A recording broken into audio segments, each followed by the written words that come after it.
In Haiti, where I spend a lot of my life now, before the earthquake, let me back up and say one thing. I found that the problems of dealing with these challenges and seizing the opportunities manifest themselves very differently in poor countries, in rising economies, and in developed countries. And you may be able to identify with some of this in the work you do. But in really poor countries, what they often need are basic systems that many of you are in the process of leaving behind. If you have enough money to have solar panels on your roof or a windmill on your farm, you may not need the grid. But if you live in Haiti, 85% of the people have no electricity at all in their homes. They need systems. Systems that you never even think about.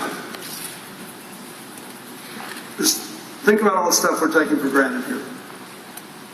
You'd be surprised if the screen went off, or if the microphone failed, or the lights went dark, or the air conditioning didn't work.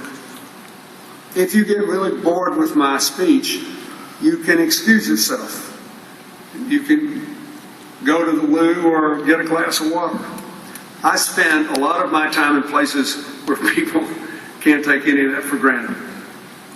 In a stunning metaphor of the challenges faced by poor countries, the microphone failed when the president of Haiti was giving his inaugural address. It turned out it was a person who opposed him who actually cut the cord, so we fixed it. So I spent a lot of my time just trying to help build these systems. In China, Russia, India, Brazil, Mexico, the centers of prosperity have these systems, but they're trying to figure out how to spread them. So they have to both figure out how to keep on this modernization path they're on and how to connect to people who aren't part of it at all. Rich countries have systems, but they tend to become rigidified, more interested in holding on to present gain than creating future opportunity, more interested in holding on to position than advancing the purpose for which the institutions were set up in the first place. This is basic human nature. It's as old as the Sumerians' civilization 8,000 years ago. It's always what tests advanced societies. And it's really hard when these systems have to multitask, which is basically what Europe and America are facing now. If you have a lot of big structural debt that can't be handled over the long run, you have to retrench. If you retrench too soon in an economic downturn, you make the situation worse. That's the dilemma that the UK faces, that the Eurozone faces, that America faces. So what I've been trying to argue for the last few years in America is we should have a 10-year plan to reduce our debt that should trigger ever more steeply as economic growth returns. Then you're blocking the rise of high interest rates. If you do it too soon, what happens? You just stay flat because you cannot possibly, no matter how much you cut spending or raise taxes, revenues will still drop and your deficits will go up, because once interest rates are below the rate of inflation, that tells you that there's not enough private activity and the public sector has to do something to keep trying to spark economic growth.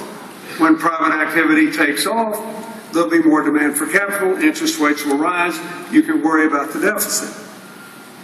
So the markets say, no, you have these unsustainable debts, we want to see that you're serious. Well, you can show them that you're serious, but if you act like you are before the time comes, all you'll do is make the debt worse. So this is a sort of challenging governmental decision that all of society has to be involved in. On the other hand, it's a great time to start a business if you can figure out what it's going to look like 5 years from now. When things are bad, it's a good time to move. If you're gifted with the ability to have a good sense of what will be needed when things aren't so bad anymore. So in that maelstrom, we need more innovators. We need more people who can imagine a future that is different from the past. Not people that are just focused on fixing something that happened yesterday so it doesn't happen again. And I personally believe one of the great challenges, not only for government, but for big private economic organizations and for NGOs, is to figure out how to become constant innovators, how to become relentlessly future-focused, how to look at a situation that seems irreconcilable and just try something. The great thing I like about being in the position I'm in now with an NGO is, unlike a business, I don't have to answer to my investors, but I'm not a public company. They don't expect me to run a profit. All I have to do is balance the books. Unlike a politician, which I was happily for nearly 30 years, if I screw up, I can say I did.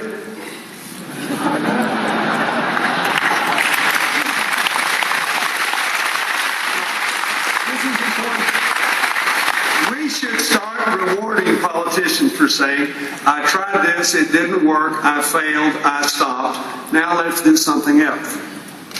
I wish there was